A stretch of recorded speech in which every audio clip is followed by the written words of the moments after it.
The creek was my sanctuary, a ribbon of water winding through the easement behind my property. Its soft gurgle soothed me as I tended my beehives, their hum a counterpoint to Pixel's playful barks. I'd poured years into this land, sweat, savings, and dreams of a quiet life. But Karen Davis, my neighbor and the HOA's self-appointed queen, had other plans. It started small, as these things do. One morning, I found metal stakes driven into the creek bank, strung with twine marking a new boundary. Karen's boundary. Her planned fence would cut off my access to the creek, choking my bees' water source and my peace. I approached her that afternoon, surveyor's map in hand, county records tucked under my arm. "Karen," I said, keeping my voice even, "this easement's mine, legally." She stood on her pristine lawn, arms crossed, her platinum hair catching the sun. "You're mistaken," she snapped. "The HOA approved my fence. Check the bylaws." Her smirk said she knew I'd find nothing. I did check, hours poring over fine print. The bylaws were silent and the county confirmed my rights. Karen was bluffing. I returned with copies of the records. "These prove the easement's mine," I told her. "Move the stakes or I'll call the county." Her eyes narrowed, and for a moment I saw something deeper than stubbornness, a need to control, to win. "We'll see," she said, turning away. I should have known she wouldn't stop. 2 days later, a sheriff's cruiser rolled up my drive. Deputy Rogers, a wiry man with a no-nonsense squint, stepped out. Karen had called, claiming I was harassing her over her land. I handed him the documents, my heart pounding. What if she twisted the truth enough to sway him? Rogers skimmed the pages, then tipped his hat to Karen, who'd appeared at her mailbox, watching like a hawk. "Ma'am," he said, "this easement's his. Fence is illegal. Have a pleasant day." Karen's face twisted, a storm brewing behind her eyes. I exhaled, thinking that was the end. I was naive. Rogers drove off, and Karen shot me a look that promised war. "This isn't over," she muttered, stalking back to her house. My stomach churned. This wasn't just about a fence, it was personal. I'd heard whispers about Karen's reign over the HOA. She'd bullied neighbors into compliance for years, wielding rules like a scepter. Some said it ran in the family. Her late aunt had been the same, and a cousin, Elaine, still lingered in town, handling Karen's affairs. I didn't know Elaine yet, but that name would haunt me later. For now, I focused on Karen. Her obsession with control felt like a violation of my haven, a threat to the life I'd built. That night, I sat on my porch, Pixel curled at my feet. The bees droned softly and the creek murmured. This land was more than dirt. It was where I'd healed after a messy divorce, where I'd learned to trust again through Pixel's loyalty and the bees' quiet industry. Karen's stakes were an invasion, a challenge to everything I'd carved out. I wasn't rich or powerful, but I had resolve. If she wanted a fight, she'd get one. I called Nora Beltran, a surveyor recommended by a friend. "Can you mark my property?" I asked. "Someone's trying to steal it." Nora's voice was steel. "Give me a day." I also ordered motion sensor cameras, the kind that ping your phone until you beg for mercy. Karen thought she could bully me into submission, but she'd underestimated me. I'd spent years rebuilding my life. No HOA tyrant was taking it away. As I drifted to sleep, Pixel's warmth against my leg, I pictured Karen plotting her next move. The creek's song felt fainter, like a warning. I didn't know how far she'd go, but I knew one thing: I'd protect what was mine down to the last blade of grass. The creek still sang, but its tune couldn't drown out the violation I felt. 2 weeks after Deputy Rogers sent Karen packing, I came home to a scene that twisted my gut. My cedar fence was hacked in 3 places, splinters strewn like confetti. Deep tire tracks gouged the creek bank, mud churned into chaos. Worst of all, one of my beehives lay in ruins, frames shattered, honey oozing into the grass, bees buzzing in frantic despair. I knelt, heart pounding, and saw Pixel limp toward me, a nailboard lodged in his paw. His yelp pierced me deeper than the $200 vet bill or the antibiotics he'd need for a week. This wasn't a prank, it was war. Karen had crossed a line, and I was done playing nice. The sight of my bee's home smashed, Pixel's pain, my sanctuary defiled, it lit a fire in me. I'd spent years rebuilding my life. No HOA tyrant would tear it down. I ordered 4 motion sensor cameras, the kind that ping your phone every 10 seconds until you mute them. Then I called Nora Beltran, the surveyor. "Someone's vandalizing my land," I told her. "I need it staked legally now." Her voice was sharp as a tack. "I'll be there tomorrow." Nora arrived at dawn, a wiry woman with a toolbox and a don't mess with me stare. She drove fluorescent stakes into the corners of my property, each marked with GPS coordinates. She also pinned laminated placards to the fence posts, bold text warning of felony charges for tampering with survey monuments. "Let's see them try," she said, dusting her hands. I nodded, feeling a flicker of hope, but I wasn't leaving it to chance. The cameras were my eyes now. That night at 1:13 a.m., my phone lit up like a slot machine. The camera alerts flooded in and I opened the live stream, heart racing. Two figures skulked by the creek, hoodies pulled tight. The taller one wielded bolt cutters, snapping Nora's stakes like twigs. The shorter one, with platinum hair glinting in the moonlight, tossed the stakes into the water. Karen, no mistaking her. The taller figure turned and the camera caught his face, just long enough for a clear shot. I didn't need facial recognition, I had evidence. I called Rogers before sunrise, my voice tight with fury. He arrived, watched the footage on my phone and muttered, "Chandler Hayes. Busted him for shoplifting in 22, petty theft in 23. Idiot never learns. No high-tech software, just a deputy's memory." Rogers got a warrant for criminal mischief and trespassing, and by 7 a.m. he and two deputies knocked on Chandler's door. I later saw the body cam footage, Chandler in sagging pajama pants, swearing he'd been asleep all night. Rogers held up a still from my camera, Chandler mid-grimace, bolt cutters gleaming. "Care to try that again?" Rogers asked. Chandler's mouth shut like a trap. Karen was next. Rogers searched her garage and found the stolen stakes, Nora's placards, and a can of spray paint, neon orange, the same hue defacing my no trespassing signs. Karen, in a silk robe, claimed Chandler had stored tools there without her knowledge. Rogers wasn't buying it. "Ma'am, your hair's on camera," he said, cuffing her. The sight of her in the cruiser, face sour as vinegar, felt like a small victory. Karen made bond by lunch, her lawyer already spinning excuses. Chandler wasn't so lucky. Turns out he was on probation for a 2021 check-kiting scam. A no-bond hold kept him in county jail pending a hearing. I sat on my porch that evening, Pixel curled up with his bandaged paw, the creek's murmur softer now. The cameras still hummed, watching. I'd won this round, but Karen's glare from that morning lingered in my mind. She wasn't done, and neither was I. My bees needed justice. Pixel deserved peace, and I'd fight to my last breath to give it to them. The arrests lit a fuse, and the explosion was bigger than I'd imagined. Karen and Chandler's midnight vandalism had landed them in cuffs, but I sensed the creek's troubles ran deeper. My lawyer, Elliot, a bulldog in a cheap suit, agreed. "Let's gut the HOA's books," he said, eyes glinting. "Karen's too cocky for this to be a one-off." I nodded, still raw from Pixel's limp and the shattered beehive. This wasn't just about my land anymore, it was about dismantling a bully's empire. Elliot subpoenaed the HOA's financial records, chasing the $3,500 cashier's check for Karen's illegal gate. We found it, signed by Chandler, drawn from the HOA's reserve fund. But that was just the tip. Digging deeper, we uncovered $46,900 in checks for grounds improvements that never happened, phantom landscaping, non-existent benches, a gate to nowhere. My jaw dropped. This wasn't petty vandalism, it was theft, bold and calculated.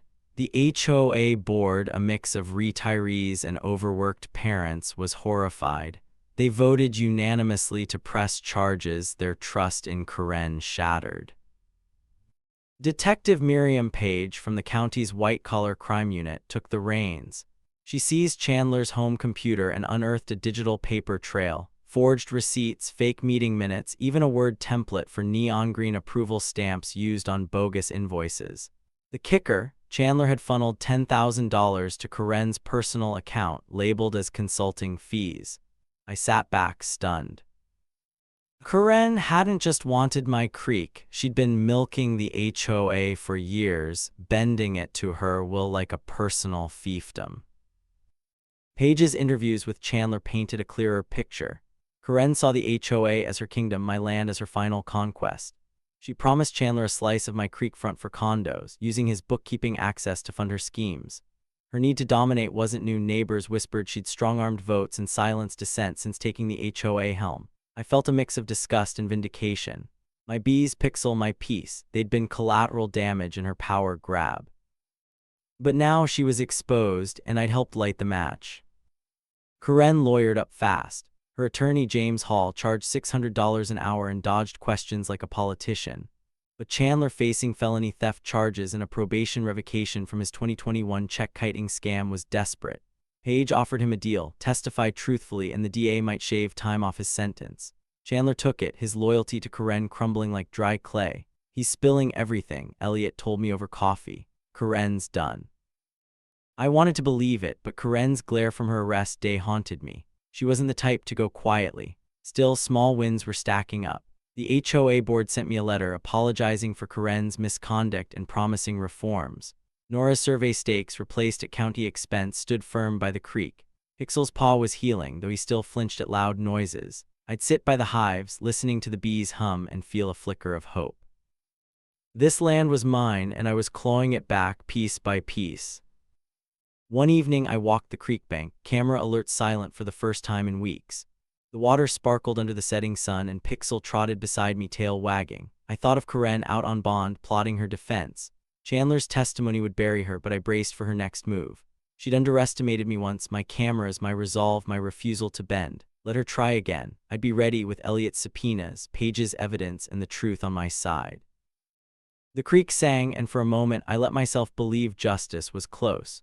The courtroom smelled of polished wood and stale coffee, a fitting stage for the end of Karen's reign. Months of subpoenas, detective work, and sleepless nights had led to this. Karen and Chandler facing a jury for felony conspiracy, theft, criminal mischief, and misdemeanor trespass. I sat in the back, hands clasped, Pixel's healed paw and my bees hum anchoring me. This wasn't just about my land, it was about reclaiming peace from a tyrant who'd tried to steal it. Chandler took the stand first, his voice shaky but clear. Gone was the cocky vandal from my camera footage. Probation revocation and new charges had broken him. He laid out Karen's scheme with chilling detail. She orchestrated the land grab, promising him a cut of my creekfront for condos once the HOA annexed it. She said it was her legacy, Chandler testified, glancing at Karen. Said no one could stop her. Her lawyer, James Hall, scribbled furiously, but Chandler's words hung heavy. Karen's face, usually a mask of defiance, twitched with something like fear. The prosecutor, a sharp-eyed woman named Tors, saved the best for last. She played my Ring camera footage on a courtroom screen. 12:47 a.m., Karen and Chandler loading rebar into her SUV, their faces clear under the moonlight. The timestamp matched the night Nora's survey stakes vanished. A juror gasped, another leaned forward. The video looped, each frame a nail in Karen's coffin. Tours followed with photos of the stolen stakes in Karen's garage, the neon orange spray paint on my signs, and Chandler's forged HOA checks. The evidence was airtight.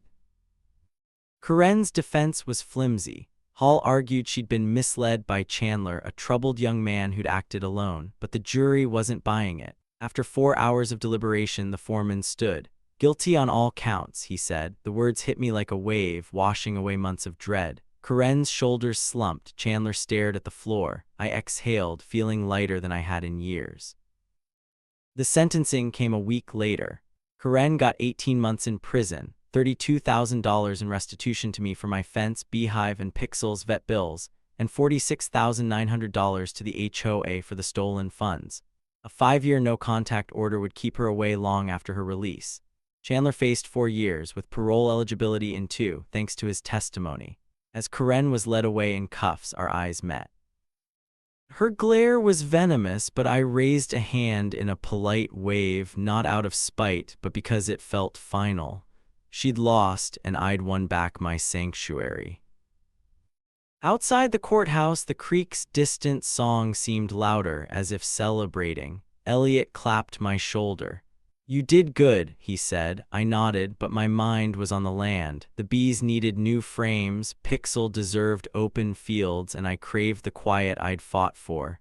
Karen's defeat was a start, but rebuilding was next.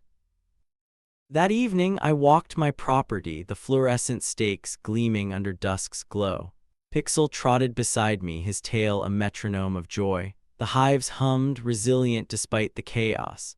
I thought of Karen, trading her manicured lawn for a cell, and Chandler, whose greed had cost him freedom. Their choices had scarred my land, but they hadn't broken it, or me. I started sketching plans for a greenhouse where Karen's illegal fence once stood. Tomato seedlings, basil, maybe sunflowers to echo the ones Chandler later mentioned. The idea felt like defiance, turning her sabotage into growth. The creek sparkled, and for the first time in months, I slept without checking the cameras. Justice wasn't just a verdict, it was the promise of new beginnings, rooted in the soil I'd defended. The courtroom's echo faded, replaced by the creek's gentle murmur. Karen's 18-month sentence and Chandler's 4-year plea deal had closed a chapter, but the scars on my land, splintered fence, shattered beehive, Pixel's limp demanded healing. I wasn't just reclaiming my property, I was rebuilding my sanctuary stitch by stitch, root by root. The fight had been brutal, but the quiet after the storm brought new possibilities, like sunlight breaking through clouds. The HOA, shaken by Karen's betrayal, elected a new board. Gone were her loyalists, replaced by neighbors like Mrs. Larson, a retired librarian with a knack for fairness, and Javier, a landscaper who'd clashed with Karen over her approved shrubs. Their first act was a letter hand-delivered to my mailbox. "We deeply regret the misconduct under Ms. Davis's tenure," it read. Enclosed was a check for $4,500 drawn from Chandler's frozen assets to repair my beehive and fence. The gesture wasn't just money, it was an olive branch, a promise to do better. I cashed it, feeling a weight lift. The HOA wasn't my enemy anymore, it was a community, flawed but trying. I poured the funds into restoration. The fence went up first, sturdy cedar posts glowing under fresh stain. The beehive was trickier. I spent weekends rebuilding frames, salvaging what bees I could. Their hum, once frantic, steadied as they settled into their new home. I'd watch them dance at dusk, their wings catching the last light, and feel a pang of pride. They survived Karen's wrath just like me. Pixel, too, was mending. His paw, scarred but strong, carried him across the creek bank with renewed vigor. He'd chase dragonflies, tail a blur, and I'd laugh, the sound foreign after months of tension. The real transformation came where Karen's illegal stakes had scarred the earth. I dreamed of a greenhouse since moving here, a place for tomatoes, herbs, maybe sunflowers to rival the ones I'd later hear about from Chandler. With the restitution money and a permit from the county, triple-checked to avoid Karen's tricks, I broke ground. The frame rose fast, glass panels glinting like promises. I hauled in soil, rich and loamy, its scent grounding me. Planting was therapy: tomato seedlings, basil sprigs, a row of lavender for the bees. Each root I tamped down felt like a defiance of Karen's chaos, a reclaiming of my peace. Evenings found me by the creek, Pixel curled at my feet, the greenhouse's silhouette softening in the twilight.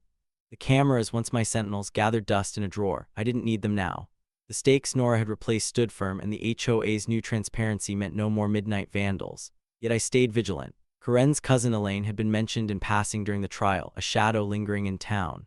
I pushed the thought aside, but it nagged, a whisper of trouble not yet buried.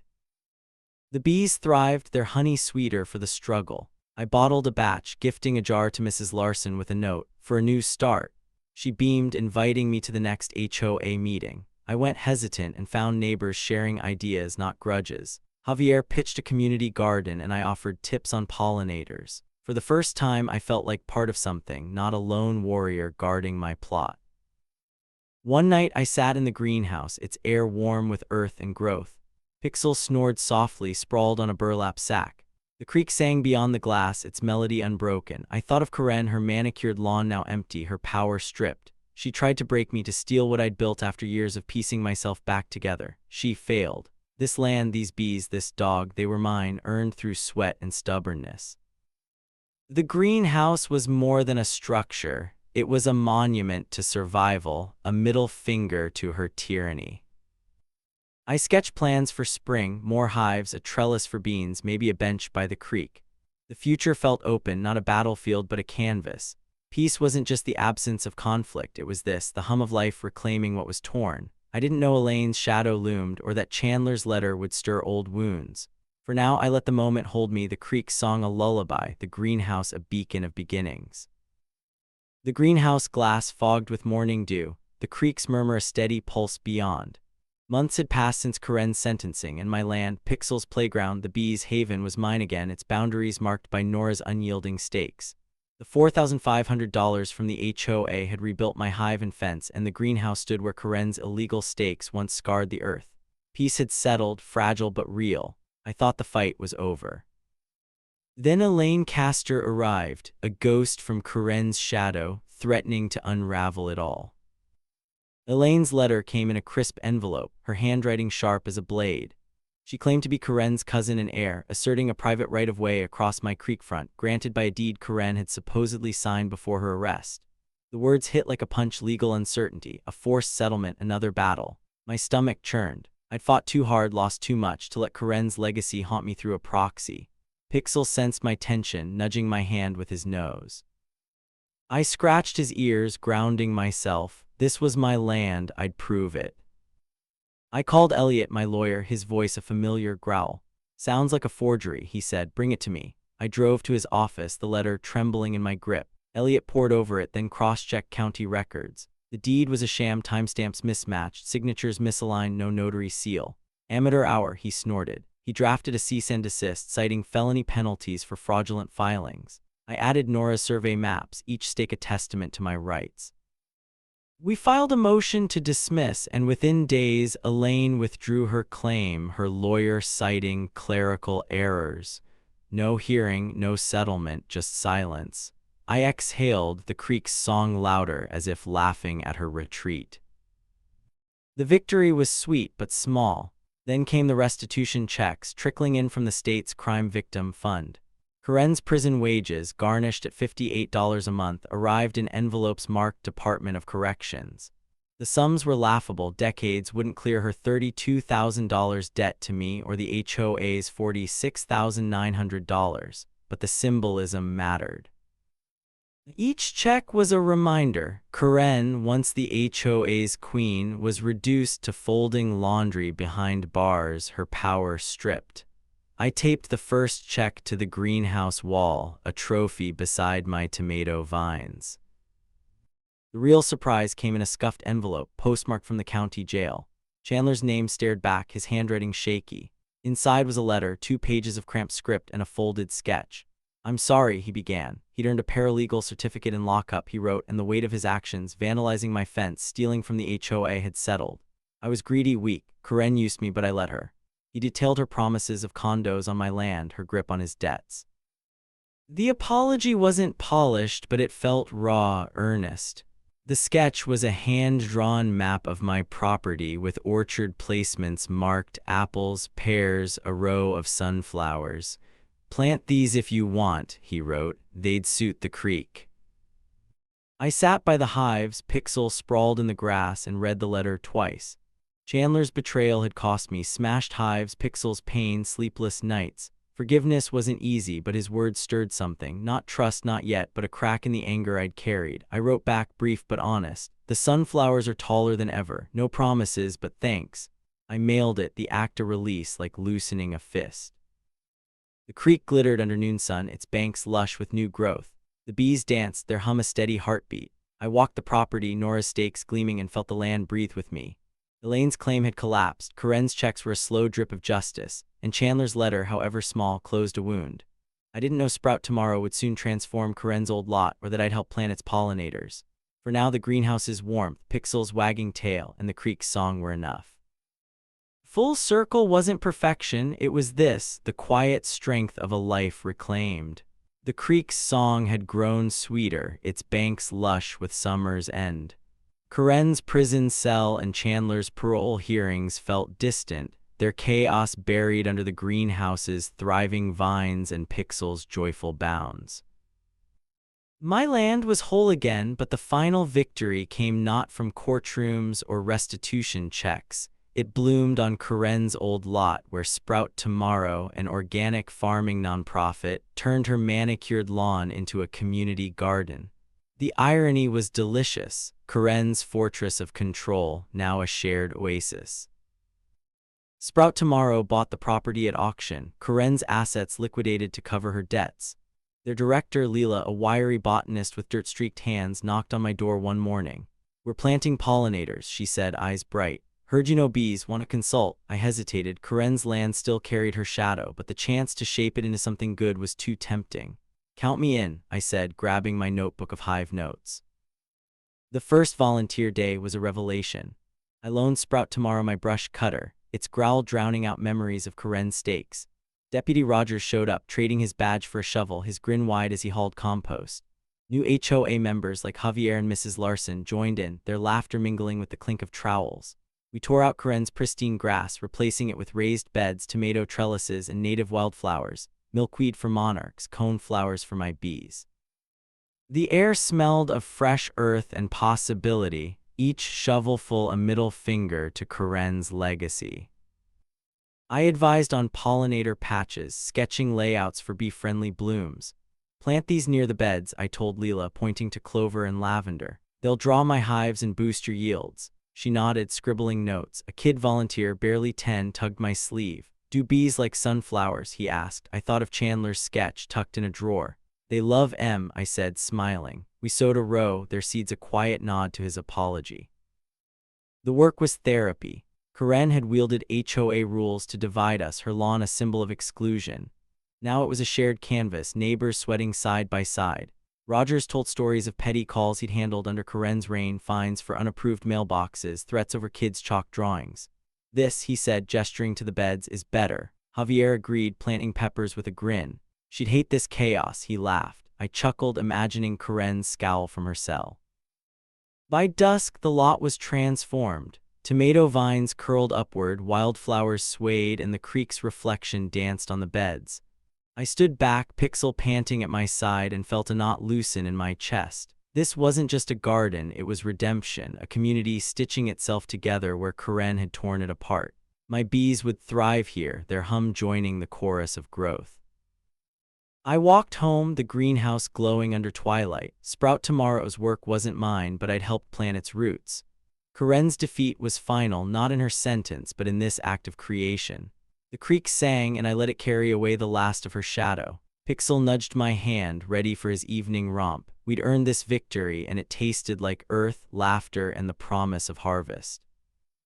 October's chill couldn't dim the warmth of Sprout Tomorrow's harvest dinner. The community garden, once Karen's sterile lawn, brimmed with life. Tables laden with roasted butternut squash, garlic honey carrots, and heirloom tomato bruschetta, all grown where her stakes had failed. Neighbors laughed under string lights, their voices mingling with the creek's soft song. Pixel weaved through legs, sniffing for dropped crumbs, his scar a faint memory. I leaned against a trellis, glass of cider in hand, and let the moment sink in. This was victory, not in a courtroom, but in nourishment born from hostility. Leela, Sprout Tomorrow's director, raised a toast. To new roots, she said, nodding my way. The crowd clapped, some knowing my role in Karen's downfall, others just grateful for the bees that pollinated their crops. I shrugged, deflecting praise. The real win was here, a community healed, Karen's shadow gone. Her prison wages still trickled in, $58 a month, a slow drip of justice. Chandler's letter with its sunflower sketch sat folded in my desk, a quiet echo of redemption I hadn't fully embraced. The barn was my true trophy. Built from the reclaimed wood of Karen's old fence, it stood by the creek, its beams weathered but strong. I got a permit, legit unlike her schemes, and hammered each plank myself, the work of meditation. Every nail felt like closure, transforming her weapon into my haven. Inside, I stored hive frames and tools, the air thick with cedar and possibility. Pixel loved it, curling up in its shade during our walks. As plates emptied, kids chased fireflies, their giggles rising over the garden. I thought of the journey, Karen's stakes, Pixel's pain, the camera's relentless pings. Each scar had led to this, a barn, a garden, a community. The creek glittered under moonlight, its song unbroken. I'd fought for this land, for Pixel, for the bees, and one more than I'd dreamed, a peace that felt like home. Pixel nudged my leg, ready for our nightly stroll. I smiled, scratching his ears. We'd earned this every step. The barn loomed behind us, a reminder of ruin turned to growth. Sprout Tomorrow's laughter faded as we walked, but its warmth lingered. Karen's story was done, mine was just beginning.